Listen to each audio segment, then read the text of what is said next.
السيدات والسادة في مصر. Ladies and gentlemen everywhere, this is one of the most ancient and beautiful, glorious cities worldwide, which is the city of Luxor. Luxor city is witnessing today an unprecedented event, including a major number of news agencies, foreign correspondents. In a few minutes, President El-Sisi is going to join us, and the First Lady as well. Today we are in the Luxor Temple, which is the end of the processions road, where the sacred works usually ended, which is.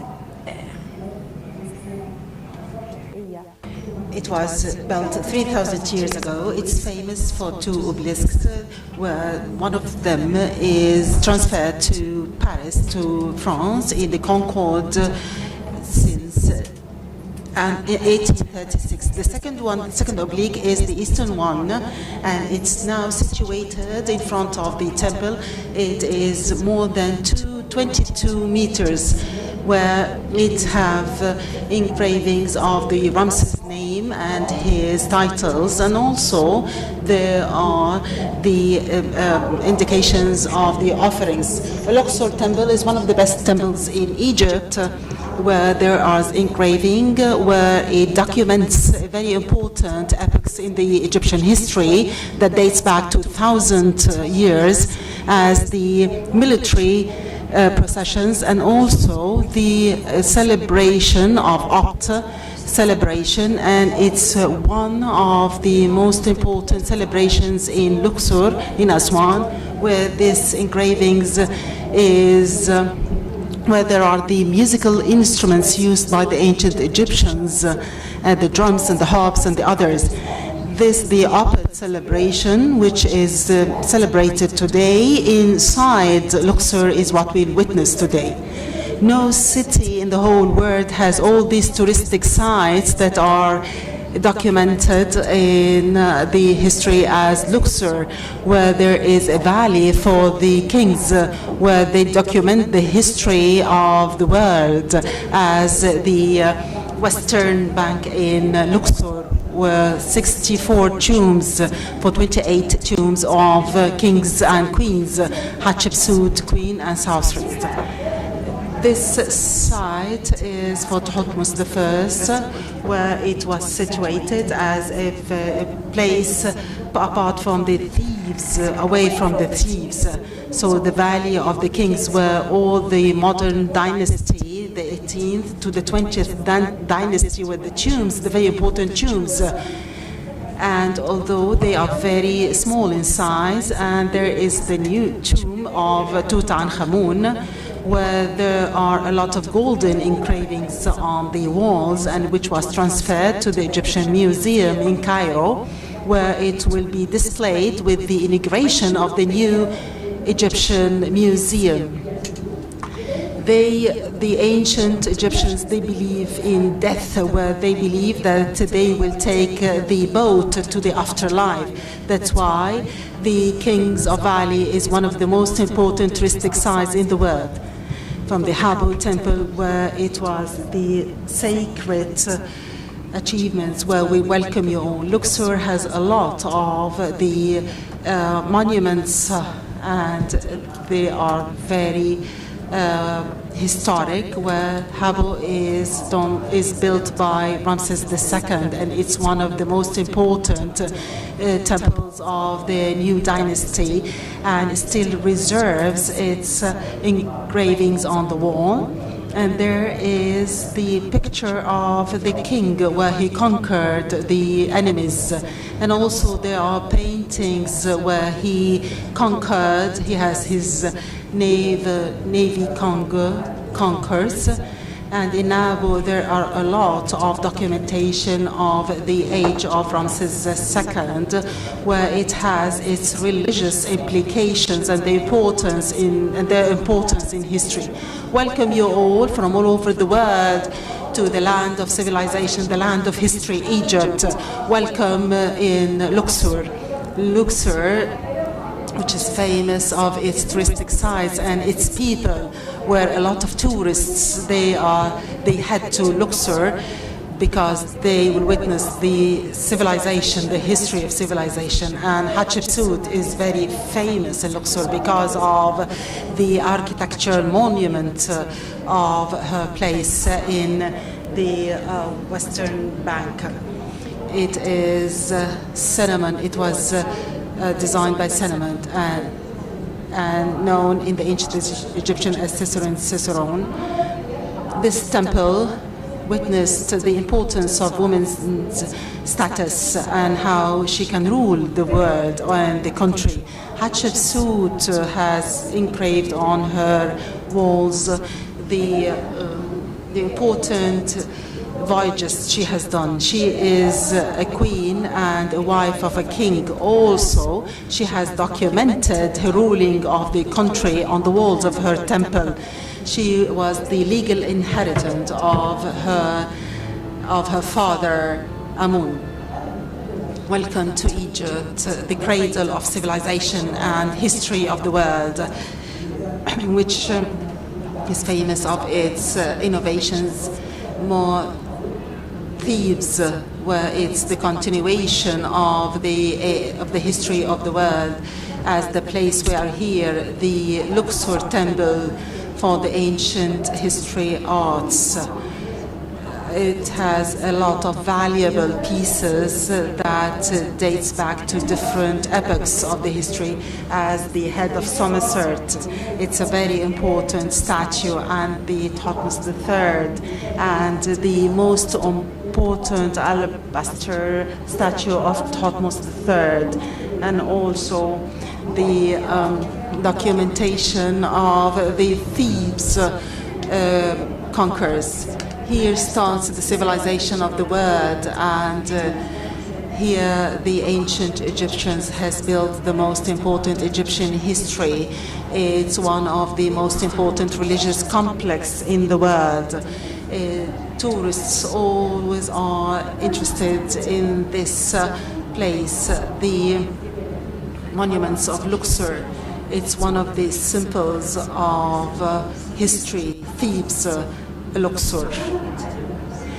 The Karnak Temple is started with the Amun statue that was built in the Middle Dynasty in the epoch of Somerset I. And it continued till the Roman era, where more than 30 Egyptian kings has contributed to the building of this temple, where they documented part of this history until it ended with a religious complex which contains a lot of temples that represents different kings of the ancient history. Karnak complex is of 4 parts: Amun-Ra temple, Amut, Montu, and Amenhotep IV. In addition to a number of small temples, the avenue of Sphinx that lead to the Karnak temple, it was the Wat Nasr before. It is 2,700 meters, and also with the width of 67 meters.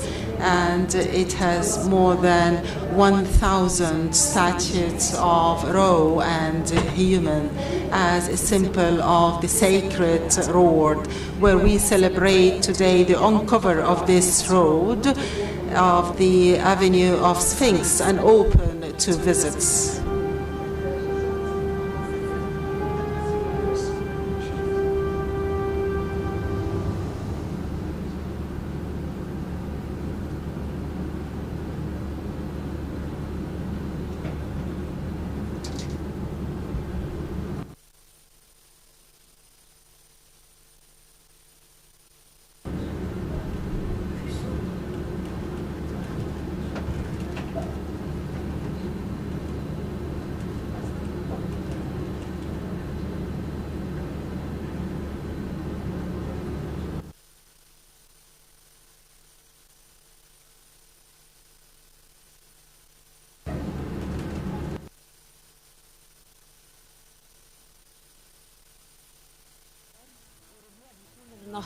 وده لارتباط هذه الاحتفالية الهامة بفيضان النيل. أجدادنا حرصوا على تجسيد هذه الاحتفالية على الجدران اللي كان بيحمل فيها المراكب المقدسة لثالوث طيبة على الأكتاف حتى الوصول إلى معبد الأقصر. وكان على جانبي الطريق وجانبي الاحتفالات بيكون في الرقص والغناء وتقديم القرابين. النهاردة أو الآن هيتقدم بعد قليل موكب سيادة الرئيس عبد الفتاح السيسي اللي هيشرف لافتتاح مشروع الكشف عن طريق الكباش في بداية الاحتفالات الخاصة بمحافظة الأقصر.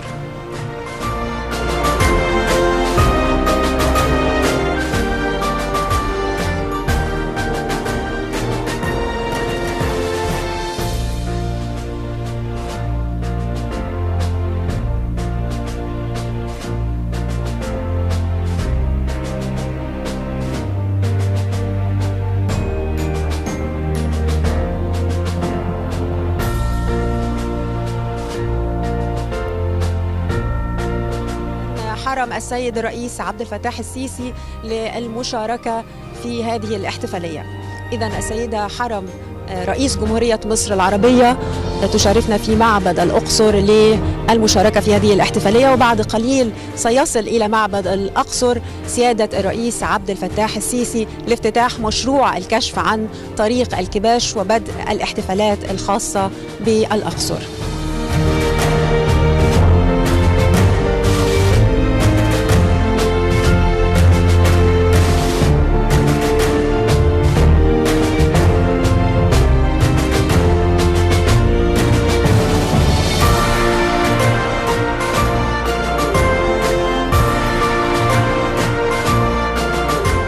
الرئيس عبد الفتاح السيسي إلى معبد الأقصر لافتتاح مشروع الكشف عن طريق الكباش في بداية الاحتفالات الخاصة بالأقصر.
1,057 statues, including 807 as Sphinx and 250 by the side of Karnak on both sides, including 130 on the shape of ram, because ram was the symbol of Amun as a god, which was worshipped in Luxor. It dates back to the 14th centuries before Christ, whereby this avenue aged as 3,400 years. After that, King Nectanebo I from the 30th dynasty, who shaped the statues at the shape of a human being. We found out 1/3 of the statues. However, excavations are still ongoing, and today we are launching the project of unearthing and uncovering the Avenue of Sphinx. If you look at the images,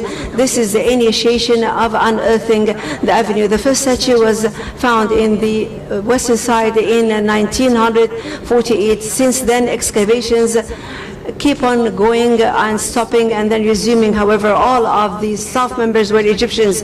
However, the major part of the work was between 2004 to 2017, and the state actually launched a project in order to unearth the avenue, and according to your own directives, we resumed the avenue excavation.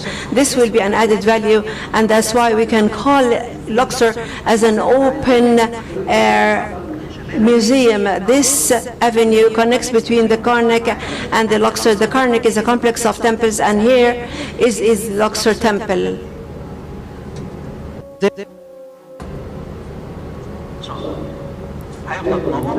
It will be illuminated as such. Some of those illuminations are only for this celebration, but we shall continue illuminating it. Luxor, indeed,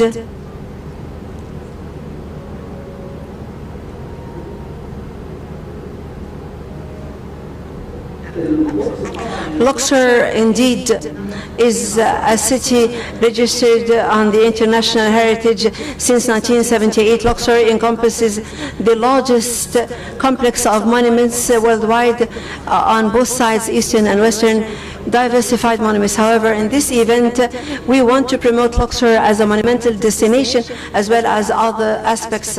We have a complete international coverage, media coverage. Luxor served as the capital of the 4th region of the Upper Egypt. Usually, our ancestors ranked the cities from south to the north, because the south is the opening of the Nile. Therefore, Luxor was the capital of the city since 4,000 years ago, and it served as the capital of Egypt. This is where they launched the liberation battle against the Hyksos. The temple carries the name of the Luxor city, which is Luxor Temple. It looks at the Karnak. It is not horizontal to the Nile, but rather parallel to the Nile, in order to receive the procession coming from Karnak. That's why this avenue had been actually paved.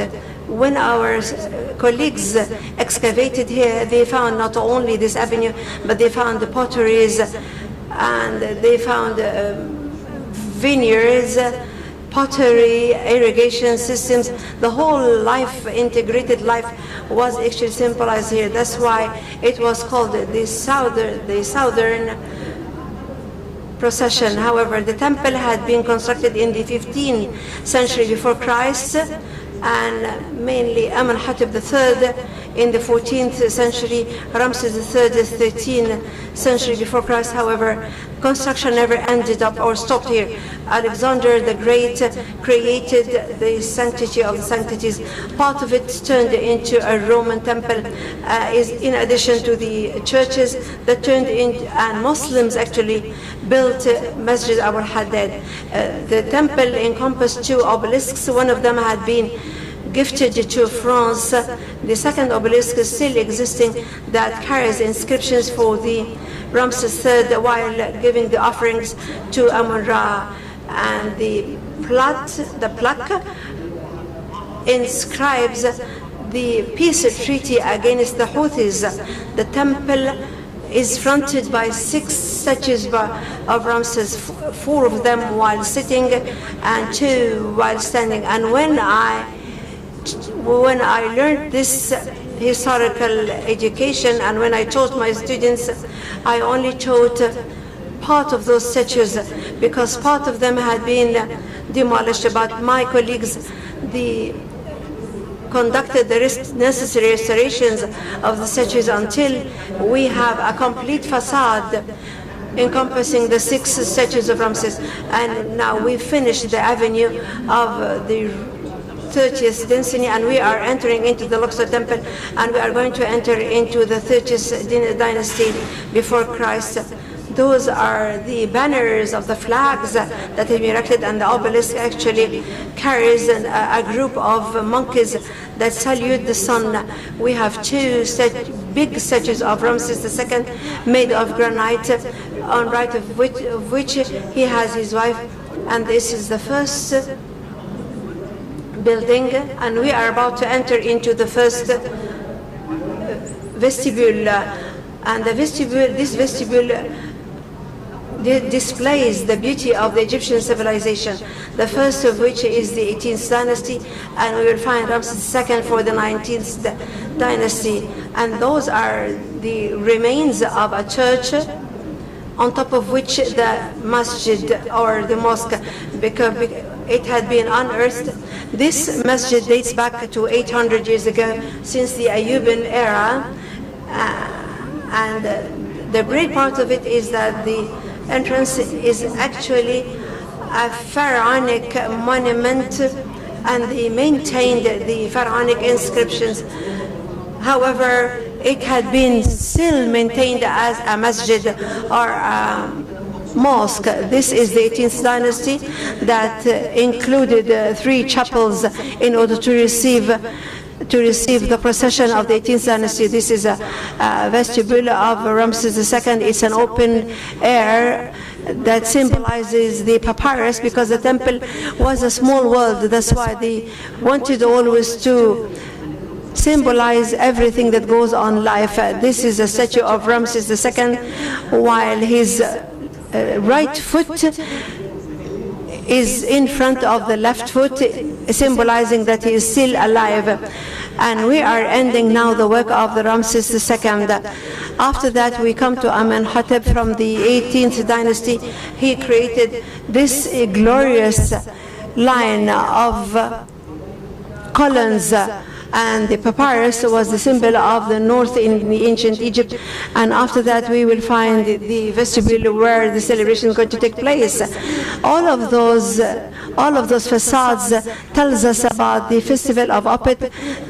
Our celebration today portrays the Opet festivation. I'm going to stop here at the secret of the Egyptian civilization, which is this scene. This scene is called as Sema Tawi. Sema is the unity. Tawi means land, which is both territories, which is the north and south. This is the papyrus as well as the lotus, which symbolizes the unity and strength of this state. Who sits together? This is a god symbolizing the prosperity, happy, which means the flood of the Nile, and the strength of the overflow of the Nile, which is responsible for life in Egypt.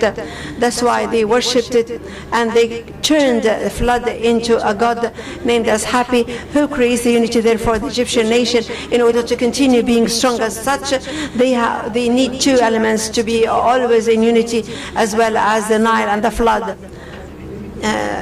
Together with me, I have my colleague Manel, one of the restorators who stood at this scavenge, and she wants to thank you. We would like to welcome you to Luxor City, which turned into a bride because of your presence here. Our effort is based on your support, which has been conveyed always by His Excellency the Prime Minister. I am one of the people of Luxor City. I'm one of the team who worked in the excavation unearthing the Avenue of Sphinxes, which had been opened under your presidency. We opened many monumental destinations due to your constant support that had been conveyed by His Excellency the Prime Minister when he used to visit us here on site, and he always monitored the work on site, and he always climbed over the scaffold, and it served as a boost for us to continue working as much as possible. So we'd like to thank you very much.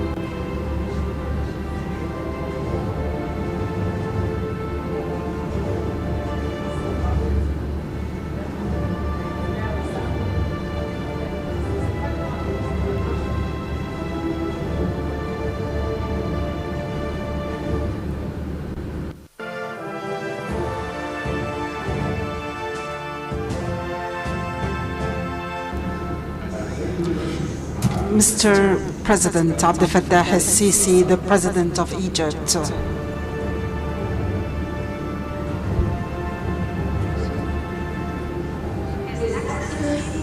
His Excellency President Abdel Fattah El-Sisi, the President of Arab Republic of Egypt.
In the place of the temple of Hatshepsut, where she incarnated the idea of the empowerment of women since history. We welcome you all to Luxor City, the city of history that stayed till today to witness the intelligence of the ancient Egyptians.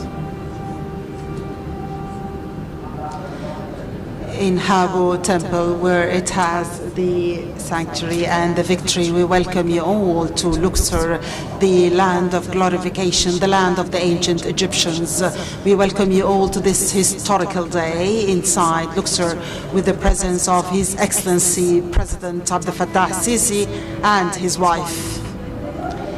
In the bank of the Nile, where they discovered Tutankhamun temple and all his treasures, this very spectacular tomb with the kings and queens of the ancient Egyptians. We welcome you all to Luxor, the city of the treasures.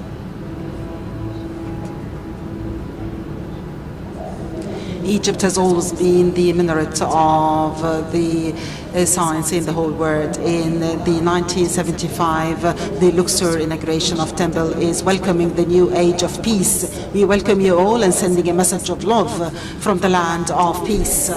We we'd not exaggerate to say that every part in Egypt has monuments and treasures because it's the land of civilization. We welcome you to Luxor, the land of the kings and the beauty and the charm.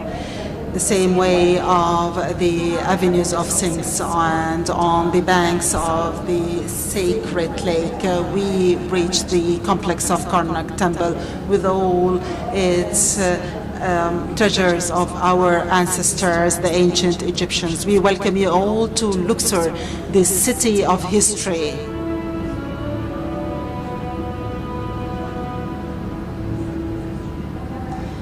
From here, from Luxor Temple, we start today's ceremony.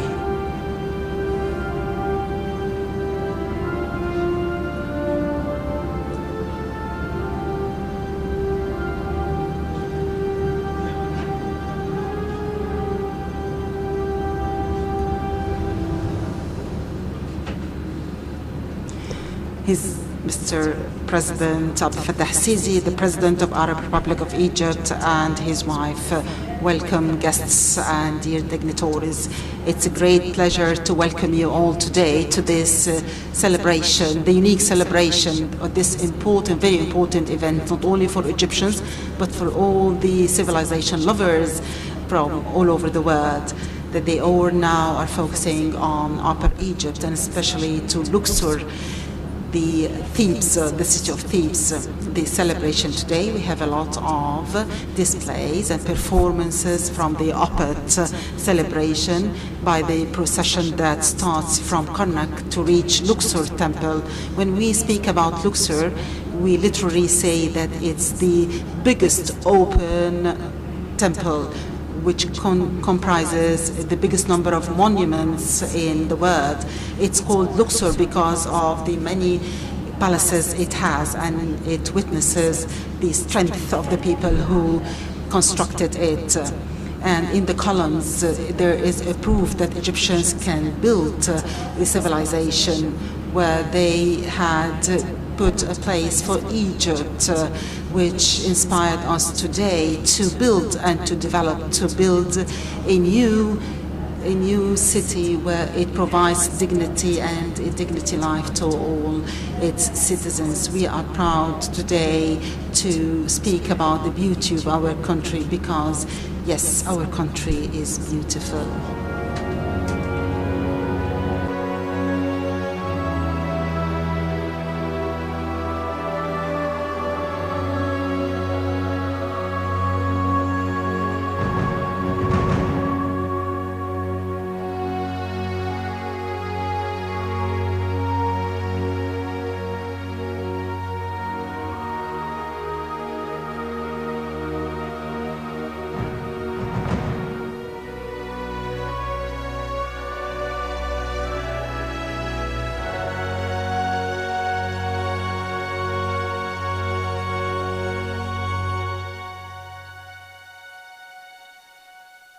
هنا في جنة على أرضنا وجالنا العالم قال هنا مكاننا من بداية الحياة من كل البلاد بلدنا فيها حجر بينطق تاريخنا ونلي يشهد يعيش جوا روحنا هنا بداية الحياة.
في جنة على أرضنا، وجالنا العالم قال هنا مكاننا من بداية الحياة. من كل البلاد بلدنا فيها حجر بينطق تاريخنا، ونلي يشهد يعيش جوا روحنا هنا بداية الحياة. لف الدنيا دور ودور، قولي فين تشوف، تصور سحر يعيش سنين، تصور كل ده عندنا. Searching through and through, my journey leads me back to you. And in the valley of the kings, it's always here I feel complete. حلوة وناسها حلوة، شوفوا الجبل شوفوا الخيال وشوفوا نيلنا. حلوة بلدنا حلوة، الكون بحاله وبجماله مش في جمالنا. ولف الدنيا دور ودور، قولي فين تشوف، تصور سحر يعيش سنين، تصور كل ده عندنا.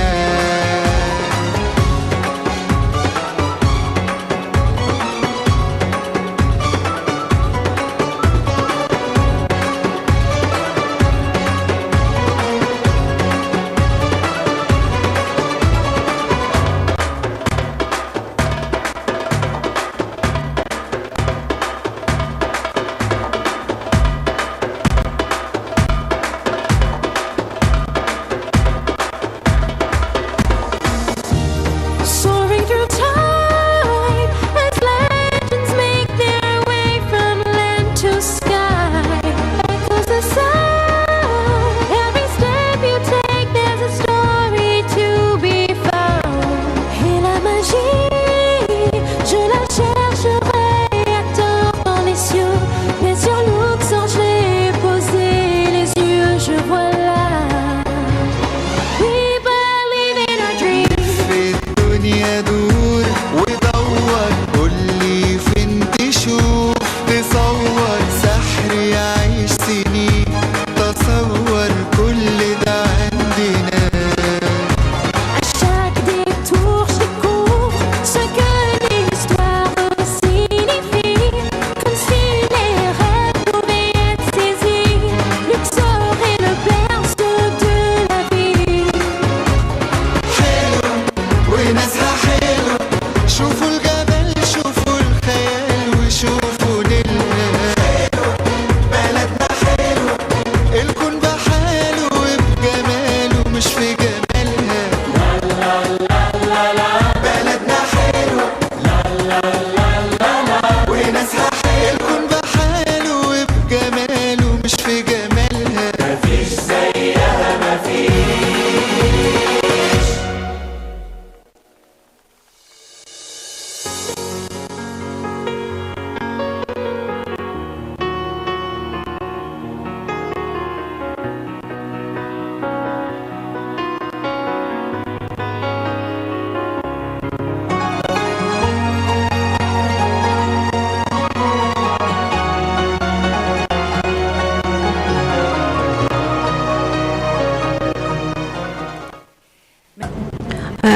Amun city, the south of Heliopolis, which is the symbol of strength. All of those are names to Luxor city, which is one of the most beautiful cities of Upper Egypt. Luxor city is filled with life and activity, such as the inflow of the Nile that is embraced within the city. The Nile as a great river, as named by our ancestors, which had been respected and sanctified by the Nile. The Corniche of the Nile is not only a monumental site, it had been developed to stretch over 1,200 kilometers, turning into one of the most important sites of the city. Nevertheless, the most beautiful item of Luxor is the people who always have smiling faces and very hospitable. It is the spirit of the Luxor. It's the extension of its civilization as well as the construction of civilization. They are the custodians of the civilization as well as the monument of Luxor, people of Luxor.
اي سايح ما جاش لقطر ولا ركب الحنطور واتحنطر نظن ما يعيش ولا يوم.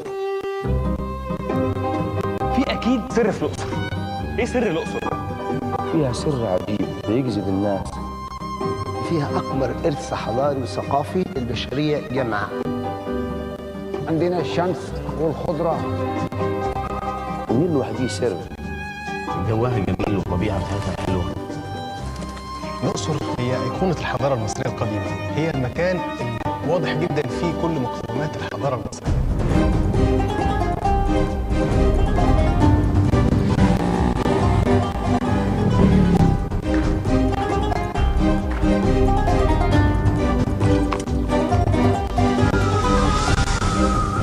السائح لما ما يجي من المدينة مش عاوز يروح، ما يغسل همومه. يحسوا براحه نفسيه هنا. كفاية كرم ناس اكيد احنا مش بنسميه زائر، بنسميه ضيفه. في ناس بتحس إن في طاقة جاية من الأماكن دي. روح المصري القديم اللي هي ما زالت موجودة لحد دلوقتي وبتأثر في كل حد. يعني ريحة القدماء المصريين موجودين في بتاعة الأقصر دلوقتي. فيها سر مهما أوصل فيه مش هقدر أوصل له. هذا سر حقيقي، سر رباني يعني.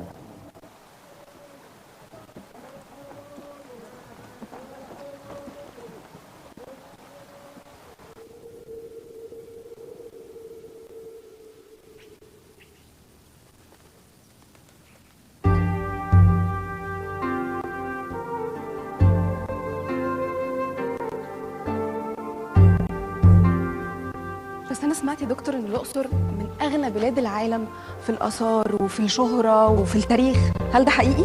عندك حق، بنتكلم على الأقصر أهم مدينة أثرية في العالم. الأقصر تعتبر موسوعة مصغرة لتاريخ وحضارة مصر. بتتميز بكمية آثار مش موجودة في أي مكان في العالم. بنتكلم على أكتر من 4000 سنة عمر تقريبا. بنتكلم على تنوع غير عادي. الدولة القديمة، الدولة الوسطى، الدولة الحديثة، العصور المتأخرة، الفترة اليونانية، الفترة الرومانية، في تنوع غير عادي. يمكن الأقصر هي المكان الوحيد اللي بتتفرد بوجود هذا الكم الزاخر من الكنوز.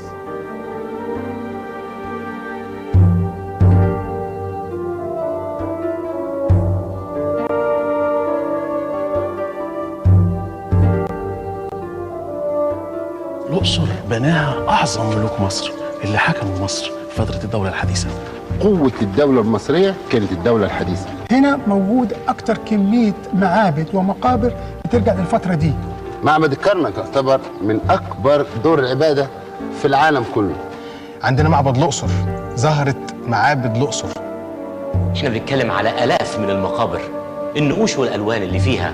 الألوان زي ما كان بيشوفها المصري القديم، لنا أن نتخيل كل الحوائط الموجودة في كل المعابد وكل المقاصير بنفس الألوان وجمالها. يعني كل الالوان دي حضرتك عايز تقنعني ان هي فعلا بقالها كل المده دي مفيش فيها تعديلات حديثه؟ في عندنا قواعد بتحكمنا، ودي قواعد منظمه للعالم اجمع في عمليه الترميم. كل الالوان اللي احنا شايفينها هنا يا اسماء الوان بترجع للاسره ال19، ممنوع ان احنا نلون. وادي الملوك اهم منطقه اثريه على مستوى العالم، المكان اللي الملوك مصر العظام كلهم موجودين فيه، وبنجد يمكن روعة النحت والنقش والألوان الجميلة جدا اللي مش موجودة في مكان تاني. وهنا طبعا أشهر الملوك على الإطلاق الملك توت عنخ آمون ومقبرته اللي عثر عليها سنة 1922، والكنز بتاع المقبرة اللي بيشتمل على أكثر من 5000 قطعة أثرية ماستر بيس.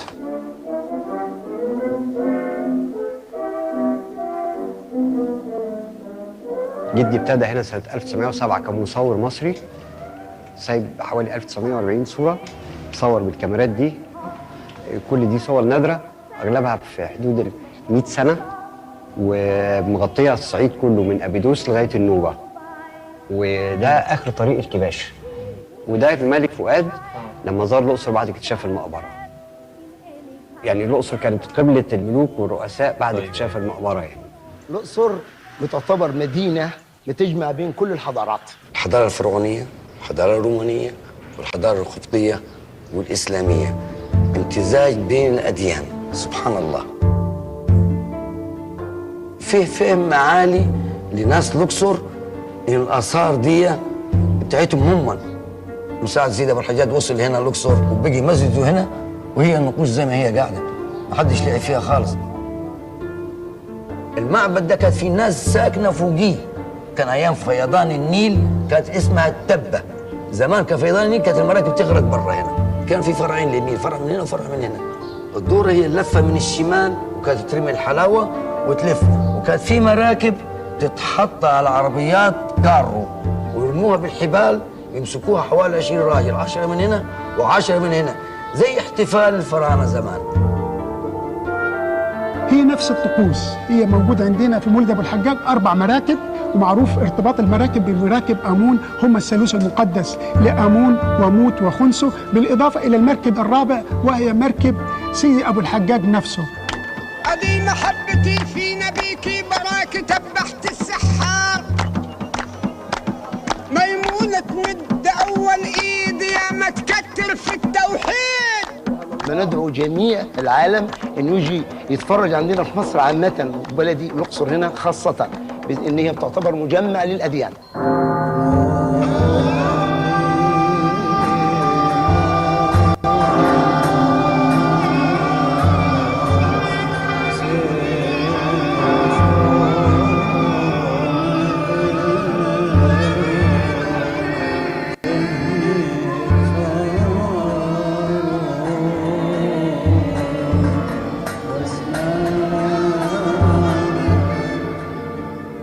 دير الشهداء ده دير من القرن الرابع بنته الملكة هيلانا على أجساد الشهداء، وبيحكي تاريخ آبائنا وجدادنا وتاريخ إسنا بالذات. عشان كده الأقصر متفردة عن كل دول العالم من خلال هذا الكم العظيم من الآثار. ده يمكن اللي خلى الإنسان المصري القديم اللي عاش هنا امتلك مقومات التفوق، وعمل الحضارة اللي احنا شايفينها لغاية دلوقتي محفوظة. اللي احنا شايفينه بس ده لسه كمان غير الحاجات التانية، احنا في عندنا اكتشافات كل يوم بتطلع. بص في الحته العاليه دي ولا مهلك.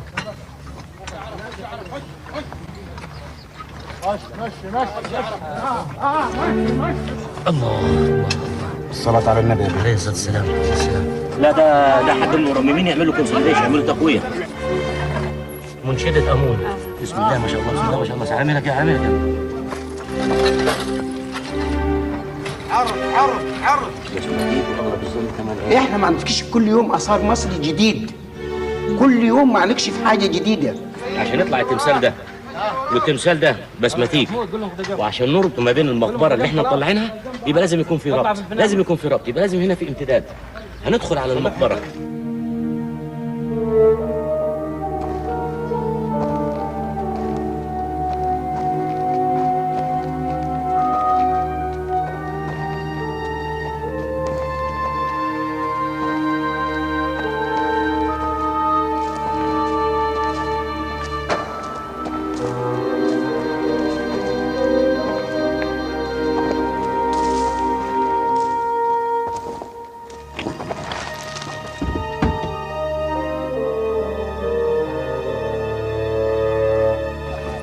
الأقصر اتغيرت تغيير تام في الفترة الأخيرة.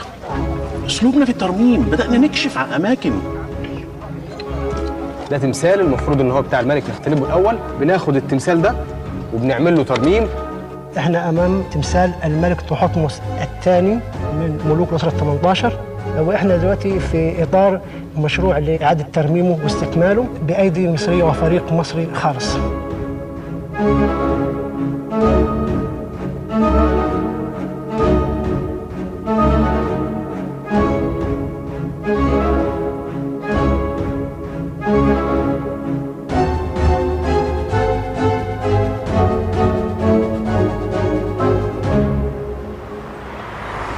قول لي يا ريس. نعم. هو اللي خلص فرجة على الأماكن الأثرية ممكن يعمل إيه تاني هنا؟ الأقصر فيها حاجات كتير أوي ممكن تتعمل.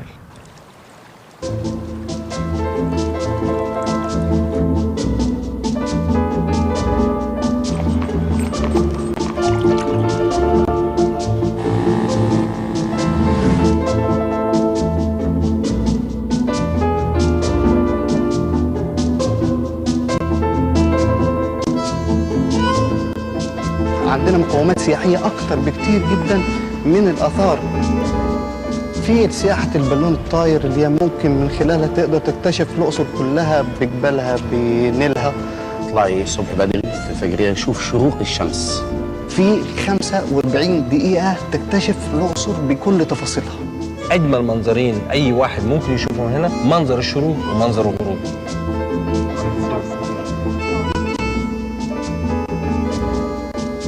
تتفرجي على الطبيعة بتاعت الأقصر من فوق، وتتفرجي على المعالم السياحية كمان. تتفرج عليهم وهم جايين بيلفوا على البلد كلها، يعني متعة يعني.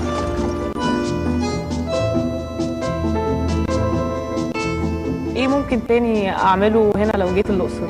الأقصر الله أكبر على النيل، والفسحة بالمركب الشراع الفلوكة والشاي مع الغروب. ممكن يتمشى في البلد، سوق العطارة والسوق السياحي. تقدر تحتك بالأهالي، تقدر تتعرف برضو على العادات والتقاليد اللي هم عايشين بيها وبيمارسوها لغاية دلوقتي. برضو ممكن تركب الجمل، تركب الحمار، تركب الحصان. نايب كروز برضو هنا من الأقصر أسوان، إدفو، كابومبو. في الكروزات، في الفلايك. عندنا هنا بتنطلق رحلات الذهبيات. عندنا مرسم كان بيجتذب اشهر الرسامين، كانوا بيقعدوا يرسموا بقى البيوت بتاعت الجورنة وبتاعت الغرب. في حاجات كتير تاني ممكن تتعمل، عادات وتقاليد في الاحتفالات مثلا.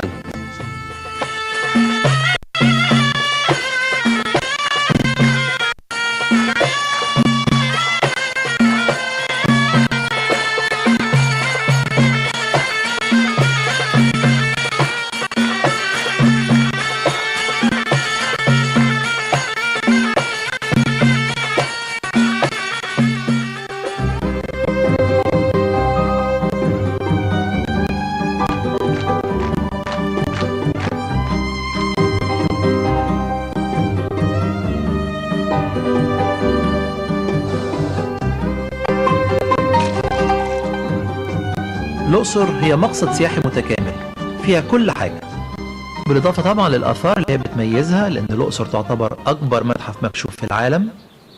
هي موقع مصري مسجل على قائمة التراث العالمي لليونسكو من سنة 1979. الأقصر فيها كل أنواع الآثار اللي ممكن تنتظرها، ولكن الأقصر مش بس آثار عظيمة، في سائحين بيجوا مرة واثنين وثلاثة في السنة، لأن الأقصر ما تتشافش في مرة ولا في مرتين ولا في ثلاثة. اتفضل. في كمان ناس كتير جدا أجانب قرروا أنهم يقيموا لفترات طويلة في هذه المنطقة السياحية الأثرية الرائعة والفريدة. كتير من الناس بعد ما تقضي حياتها كلها في ضغوط عمل وحسابات وتعقيدات وتعاملات إنسانية قد تكون صعبة، بيبحثوا دايما على العيشة في مكان هادئ آمن مع ناس طيبة بسيطة محبة للحياة، وسط حضارة ثرية، وسط طبيعة خلابة، وسط شمس زي اللي احنا موجودين فيها في الشتاء، بعيد عن الجو البرد القارس في دول أخرى. ربنا ادانا نعمة كبيرة قوي، ادانا شواطئ، ادانا شمس، ادانا جو حلو، ادانا ناس طيبة، واجدادنا سابوا لنا حضارة تميزنا عن اي دولة تانية في العالم. هي طول عمرها نبدأت الأجانب من زمان قوي، في بقى اللي بيجي للاستشفاء، في اللي بيجي للهدوء والسكينة.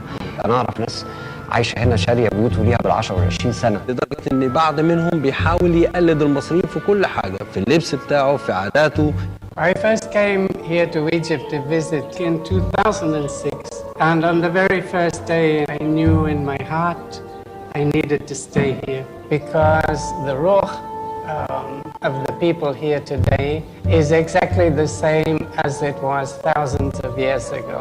So I bought land and built this house. I designed and built it myself. This is the perfect place for me to be painting here in Luxor. أنا سمعت إن أنت بتتكلم عربي، ده صحيح؟ صح، أنا بتكلم شوية عربي عشان بعد 15 سنين لازم بتكلم شوية. طب أنت بتقضي يومك إزاي هنا؟ أنا صاحي بدري عشان بحب نور الشمس، في إفطار وجرجير ولبن جاموسة وحاجات زي كده، ببدأ لازم. When I came to Luxor 25 years ago, I had a dream, and my dream was to build a place. I think there is something magical about Luxor, especially Luxor West Bank. I can't explain it, but I can feel it. So what you have here, you can't find it anywhere else in the world. So it's so rich, it's fantastic. بلدنا جميلة جدا، بلدنا آمنة جدا، بلدنا فيها كل حاجة، وأهم حاجة المصريين الطيبين اللي فاتحين دراعتهم لكل ضيوفها من كل دول العالم.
Indeed, sectors of tourism and monuments are witnessing a golden era, and tourism promotion is witnessing a leap unprecedented. The tourism sector proved being strengthened and recovered itself post-corona. Several monumental excavations drew the attention worldwide. Those are very sincere efforts in order to recover the monumental assets that had been taken abroad and looted abroad in order to preserve the Egyptian civilizations under the political will represented by President Abdel Fattah el-Sisi in order to preserve the history and civilizations. And indeed, he was really keen to open all of the museums worldwide Egypt, including several sites in addition to the Baron Empire in Heliopolis. Indeed,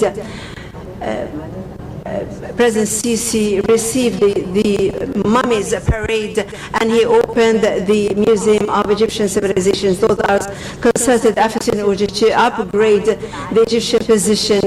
Ladies and gentlemen, join me in welcoming His Excellency Dr. Khalid Al-Anani, Minister of Tourism and Antiquities.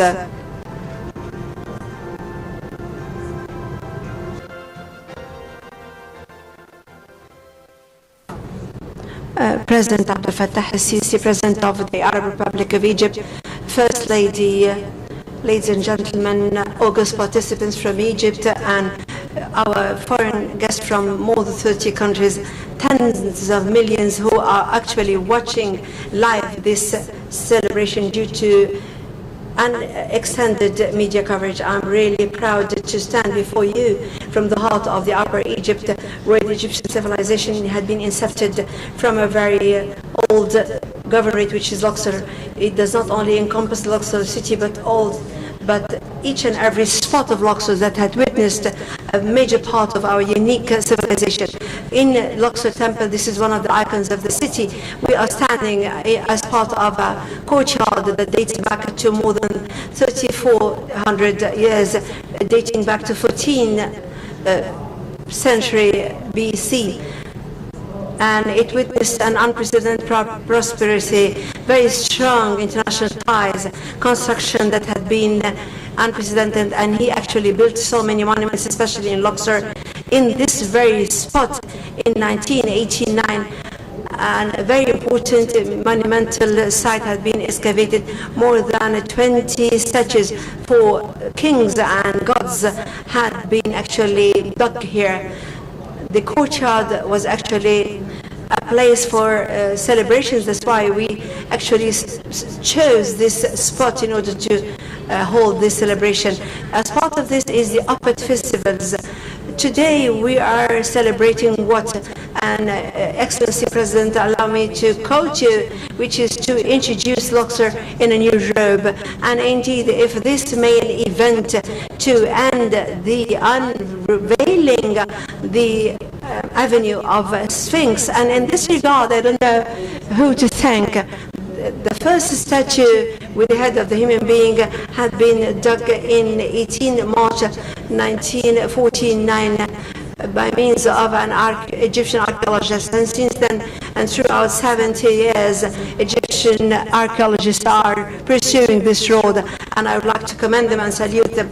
This project is not strictly underground but also overground and service so many buildings that had been over this road. It was very wide to open this road and connect between Luxor and Karnak, because Luxor to deserve the title of the largest open museum worldwide. So I would like to salute all of those who are responsible for Luxor since 2004.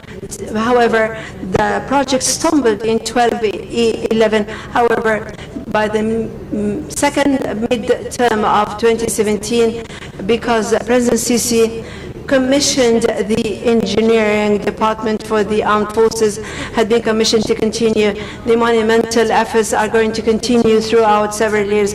We excavated 250 statues with the head of rams and 800 plus with the human head, because the ram head statues dates back to 14th century before Christ, and the statues that are bearing a human heads dates back to 4th century before Christ, and we only found 1/3 of the statues.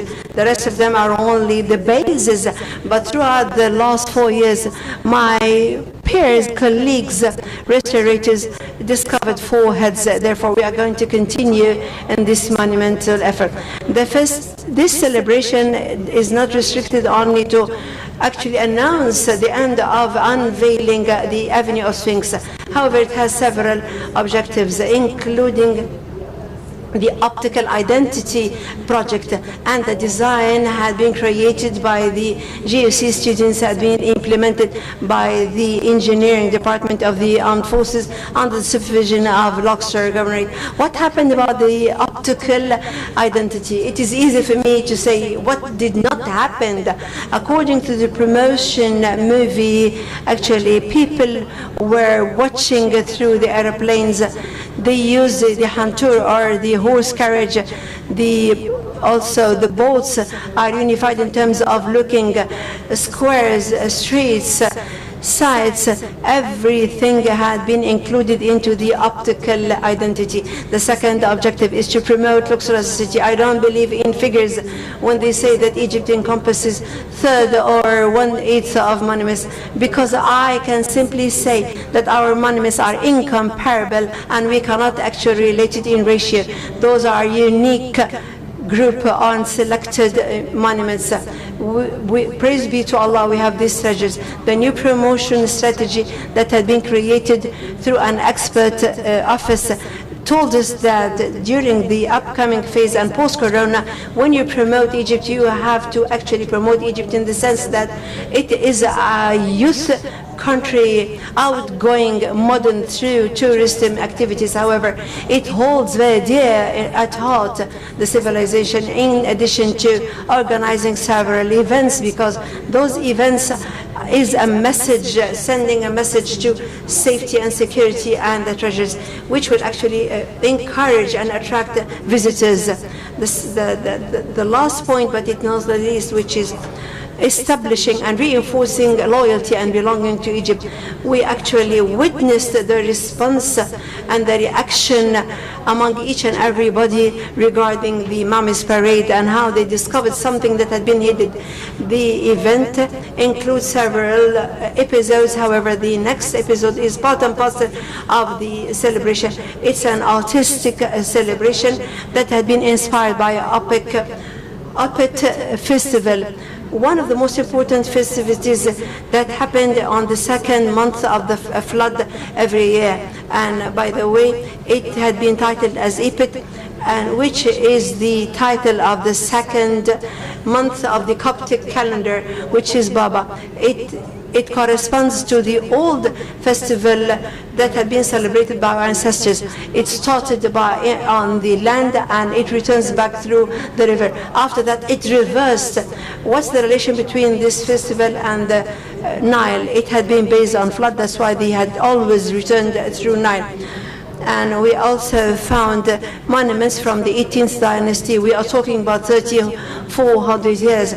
The festival started in 11 days that had increased to 27 days.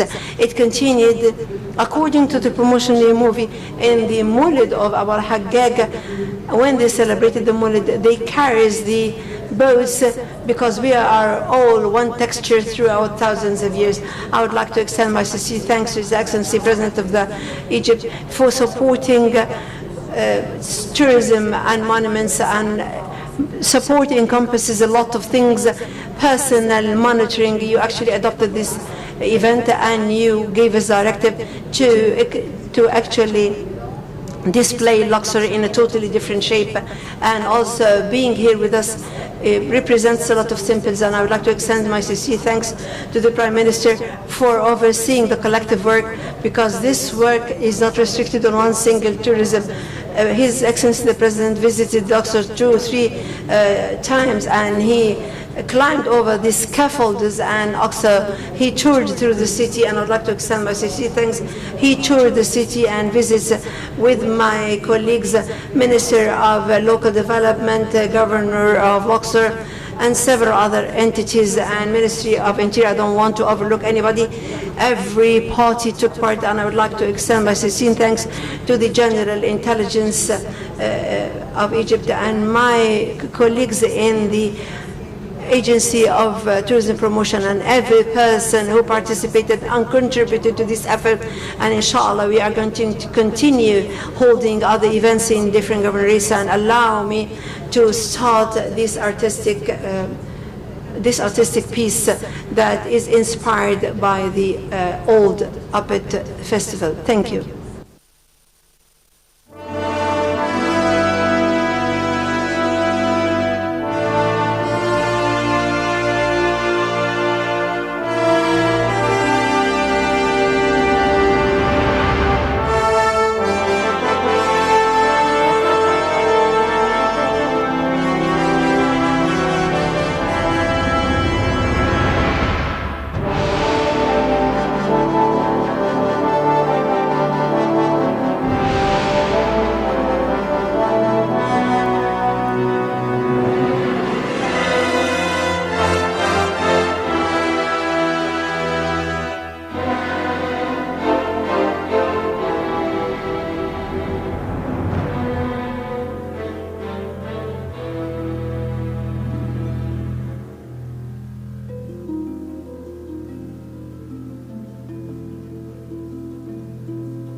inhibit